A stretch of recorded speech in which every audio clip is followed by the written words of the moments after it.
소득이 하나도 없는데 기초생활수급자에서 탈락할 수 있다는 사실 알고 계셨습니까? 억울하게 지원이 끊기는 가장 흔한 이유 4가지가 오늘 나옵니다. 이걸 몰라서 아깝게 탈락하는 분들이 너무나 많습니다.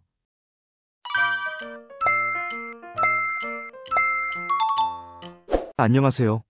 돈이 되고 살이 되는 알짜배기 정보들만 알려주는 자유인 채널입니다. 우리는 흔히 소득이나 재산이 적으면 당연히 수급자가 될 수 있겠지라고 생각합니다. 하지만 실제로는 그렇지 않은 경우가 너무나 많습니다. 소득이 0원이라도 재산이 기준보다 훨씬 적어도 생각지도 못한 이유로 수급자에서 탈락할 수 있습니다. 지난 영상에서는 이사나 자동차, 마이너스 통장, 가구원 변동 등 6가지 이유를 다뤘습니다. 오늘은 그보다 더 억울하고 가장 흔하게 탈락하는 이유 4가지를 추가로 말씀드리려 합니다. 특히 오늘 말씀드릴 내용들은 수급자 탈락의 가장 흔한 이유들이니 영상을 끝까지 보시고 혹시 내가 여기에 해당하지는 않는지 꼭 확인해 보시기 바랍니다. 첫 번째 함정은 바로 다른 사람에게 받은 돈입니다. 바로 사적 이전 소득이라고 부르는 것인데요. 이게 무슨 뜻이냐면 부모님이나 자녀, 친척 혹은 아는 사람에게 돈을 받거나 빌리는 경우입니다. 정부는 이 돈을 수급자분의 소득으로 봅니다. 예를 들어 자녀가 매달 생활비 쓰시라고 용돈을 조금 보내주거나 친구에게 급해서 돈을 빌렸을 수도 있습니다. 심지어 이혼한 전 배우자에게 받는 양육비, 친목회에서 받은 회비, 혹은 결혼식 축의금이나 장례식 부조금까지도 여기에 해당할 수 있습니다. 대부분 이런 돈을 소득이라고 생각하지 않기 때문에 무심코 받으시다가 나중에 큰 문제가 되는 경우가 많습니다. 물론 기준이 있습니다. 최근 1년 동안 돈을 받은 횟수가 6번이 넘어가면 한 달에 1인 가구 기준으로 약 35만원, 2인 가구 58만원 정도까지는 괜찮습니다.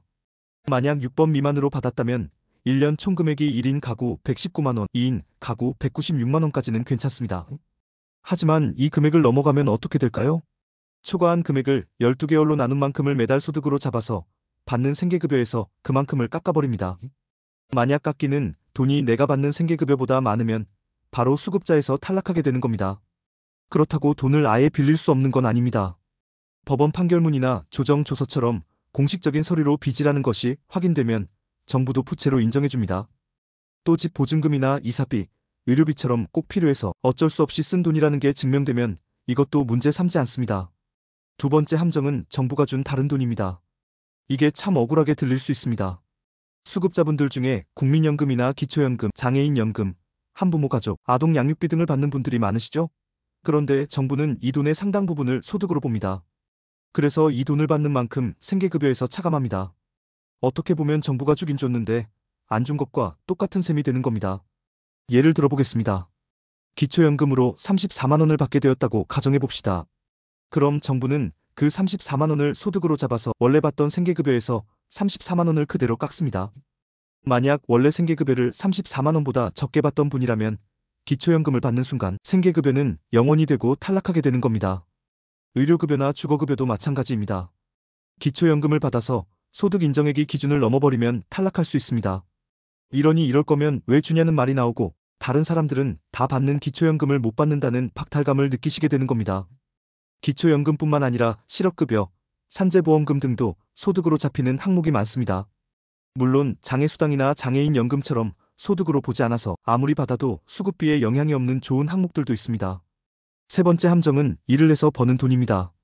바로 근로소득이나 사업소득 때문이죠. 당연한 말이지만 일을 해서 돈을 일정 수준 이상 벌면 수급자에서 탈락합니다. 이것 때문에 많은 수급자분들이 차라리 일을 안 하는 게 낫겠다는 생각을 하시게 됩니다. 일을 해서 버는 돈은 얼마 안 되는데 오히려 생계급여가 깎이거나 아예 탈락할 수 있기 때문이죠. 물론 정부도 이를 알아서 일을 해서 번 돈의 30%는 없는 셈 쳐줍니다. 예를 들어 내가 일해서 100만원을 벌었다면 70만원만 소득으로 봅니다. 하지만 실제 계산을 해보면 이렇습니다. 만약 원래 생계급여로 76만원을 받던 분이 100만원짜리 일을 시작했다고 해봅시다. 소득이 70만원 잡히니까 생계급여는 76만원에서 70만원을 뺀 6만원만 나오게 됩니다.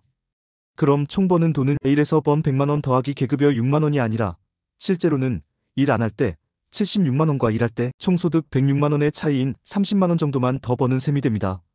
이 30만원 더 벌자고 직장 다니느라 드는 교통비, 식비, 그리고 일하느라 힘든 건강과 스트레스까지 생각하면 차라리 손해라고 느끼는 분들도 계신 겁니다. 특히 의료급여는 이렇게 30%를 빼주는 것 없이 소득 전체를 다 보는 경우가 많아 더 신중해야 합니다. 마지막 네 번째 함정, 이것이 가장 억울한 경우일 수 있습니다. 바로 부양의무자의 소득과 재산 때문입니다. 나에게 아무런 도움도 주지 않는 부모나 자녀라고 해도 그들의 소득이나 재산이 어느 정도 있다면 내가 수급자에서 탈락할 수 있습니다. 다행히 지금은 주거급여와 교육급여는 부양의무자를 보지 않습니다. 그래서 부모나 자녀가 돈을 얼마를 벌든 상관없이 받을 수 있습니다. 하지만 가장 중요한 생계급여와 의료급여는 그렇지 않습니다. 생계급여의 경우 부양의무자 기준이 연소득 1억 3천만 원, 재산 12억 원입니다. 여기서 부양의무자는 나의 자녀와 그 배우자, 즉 며느리나 사위까지 포함됩니다. 하지만 의료급여는 기준이 훨씬 더 까다롭습니다. 예를 들어 수급자인 나도 1인 가구이고 나를 부양할 자녀도 1인 가구라면 그 자녀의 소득이 월 334만 원만 넘어도 나는 의료급여에서 탈락할 수 있습니다. 나와는 연락도 안 하고 사는데 단지 자녀가 그 정도 돈을 번다는 이유만으로 병원비 지원이 끊길 수 있다는 뜻입니다. 안녕하세요. 늘 응원해주시는 자유인 가족 여러분. 진심으로 감사드립니다. 더 큰 혜택과 깊이 있는 정보를 드리기 위해 멤버십을 시작합니다. 멤버십에 가입하시면 새로운 영상을 누구보다 먼저 보실 수 있고 오직 회원님께만 공개되는 특별한 영상과 정보도 만나보실 수 있습니다. 동영상 아래 구독 버튼 옆에 가입 버튼을 누르시면 월 커피 한 잔 값에 따뜻한 마음으로 자유인 채널의 든든한 가족이 되어주실 수 있습니다. 여러분의 소중한 후원이 더 좋은 콘텐츠를 만드는데 큰 힘이 됩니다. 감사합니다. 정리해보겠습니다. 소득과 재산이 적은데도 수급자에서 탈락할 수 있는 이유는 크게 10가지입니다.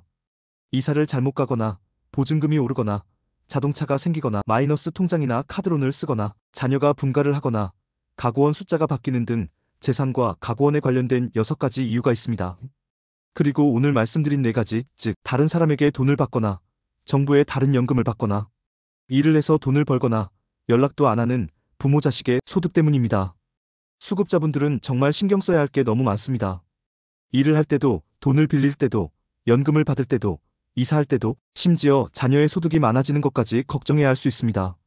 그래서 늘 막연한 불안감이 크실 겁니다.